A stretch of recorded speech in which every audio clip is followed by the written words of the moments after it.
This is the correct way to cut. So I had lowered and lowered my calorie intake, but I couldn't lose fat. I then realized my mistake and was able to get down to a ripped body fat of 10%. And you might be making the same mistake. The biggest mistake is focusing solely on reducing your calorie intake. To lose fat, you've got to be in a calorie deficit.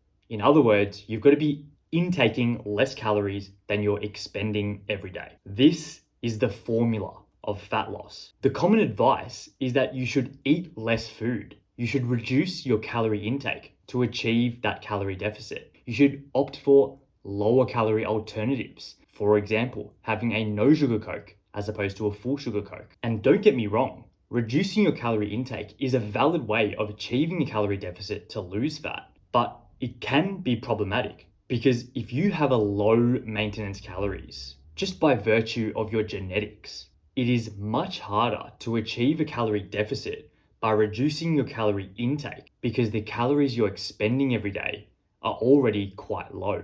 For example, I have quite a low maintenance calories of 1800. So if I were to rely solely on reducing my calorie intake, it would mean that I have to eat less than 1800 calories every day to lose fat. And you can imagine how hard it is to restrict your calories that severely. The other reason why it's problematic is because after quite a while of being in a cutting phase, your maintenance calories adapts to the lower amount of calories that you're feeding your body. So for example, you might start out at a maintenance calories of 2,500. And then after eating 2,300 calories every day for 2 months, your maintenance calories will actually drop down to 2,300 because your body has adapted to the lower amount of calories you're feeding it. So in order to continue to lose weight, you now have to eat less than 2,300 calories compared to 2,500 calories initially. So as you continue to be in a cutting phase, you will have to reduce your calorie intake further and further to maintain caloric deficits. And when you want to get ripped, your maintenance calories can drop so low to the point where you are forced to starve yourself in order to be in a deficit to lose fat. So when I first dropped weight, I went from 74 kilos to 61 kilos, and I was cutting for about a year straight. Once I got down to 61 kilos, it was literally impossible to continue to lose weight because my maintenance calories had dropped so low. I was probably at a maintenance calories of around 1,500 at that point.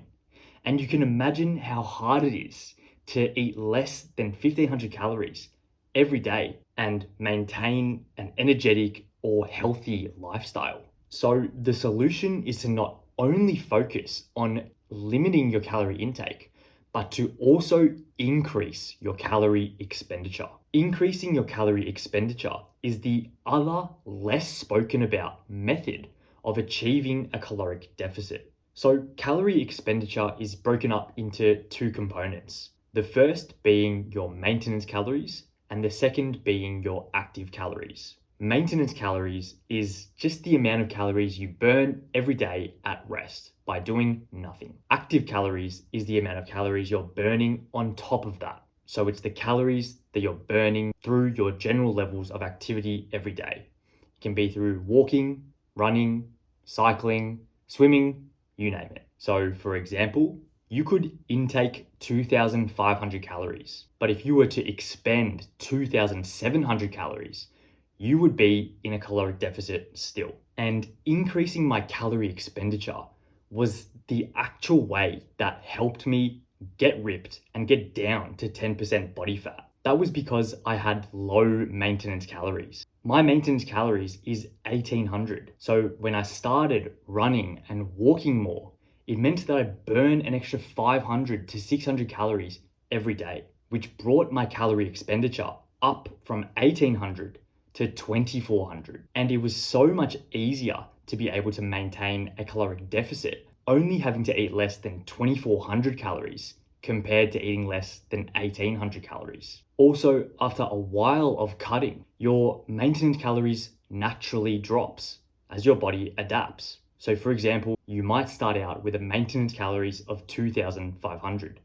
And then after 3 months of cutting, your maintenance calories might drop to 2,000 calories. So to continue to lose fat, you now have to eat less than 2,000 calories compared to initially you were able to eat less than 2,500 calories and still lose fat. And if you had to eat less than 2,000 calories every day to maintain a deficit, you would likely become very hungry. You might be starving all the time. But if you were to just burn an extra 500 calories through increasing your active calorie expenditure, you would bring your total calorie expenditure back up to 2,500.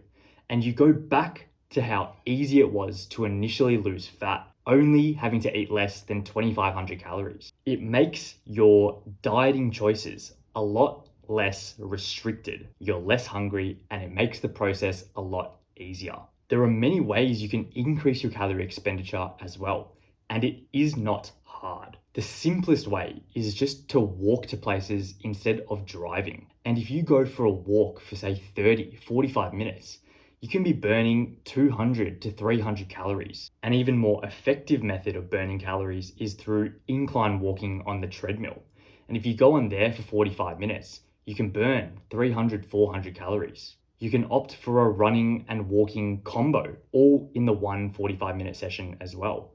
And you can burn 400, 450 calories. You can go for runs. And if you're going for around 30 to 45 minutes, again, you're burning 500, 600 calories. It might be a bit painful in that 45-minute period to get yourself up to do the cardio, but you'll thank yourself for the other 23 hours of the day when you don't have to starve yourself in order to lose fat. So if you learned anything from this video, please consider subscribing because we are hitting 10K subs soon. And I will see you in the next one.